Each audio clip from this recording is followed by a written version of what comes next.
One of the exciting things is that we can have people and we can pray and we can see where people are and in their journey.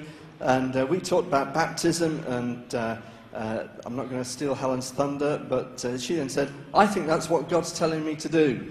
And thanks to the community here for being flexible and including the baptism today at very short notice. That's fantastic that we can be that kind of community together. So I'm going to ask Helen if she'll just come up for a minute, and I'm going to introduce her, and then she's going to share with you some of her story.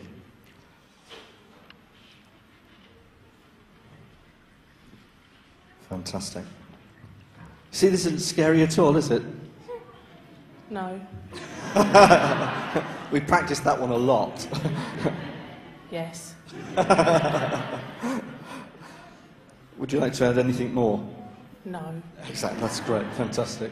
This is Helen. Give her a round of applause. It's a difficult thing to be up here.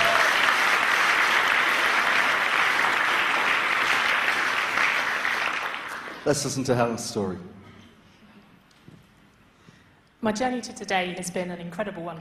I feel that baptism is what God wants me to do. His message to me, now that I've begun to hear him. It's plain and clear. In fact, at their very last feast day, I sat with the word baptism running through my mind. The message was reinforced then because someone stood up and read a verse about baptism that God had placed in their heart to share. The message was loud and clear, like a lightning bolt striking. Baptism was my next step on my journey to healing. As a member of C2B, I now feel ready to do this. Sure, I still have strongholds to break. I'm still only just beginning to learn to trust when what God is placing in my heart, and not let my head, filled with doubt, fear, anxiety, rule. I'm still healing from the pain, abuse, control, guilt, shame that at times my life has been filled with. I was, in the words of Matthew West, a broken girl made to grow up too fast. Words like innocence didn't mean a thing.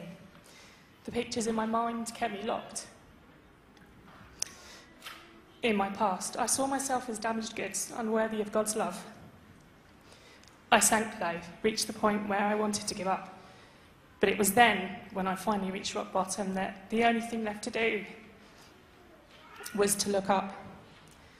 I've spent many hours, days, weeks, going over what's happened to me, and finally, having been told so many times, I'm actually beginning to believe that I didn't ask for it.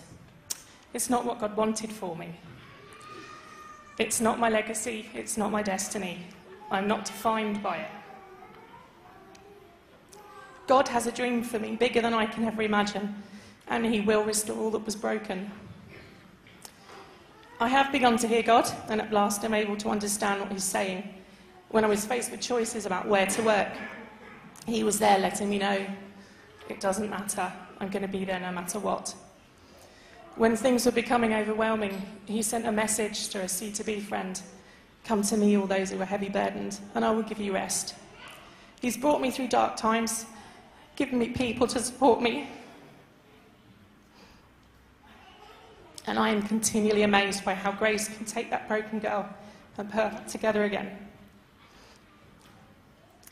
Today I come to be baptised to celebrate all that has happened, to start afresh, to commit to God, to continue to heal, and to say that I am so glad and thankful to be loved by the King of Kings.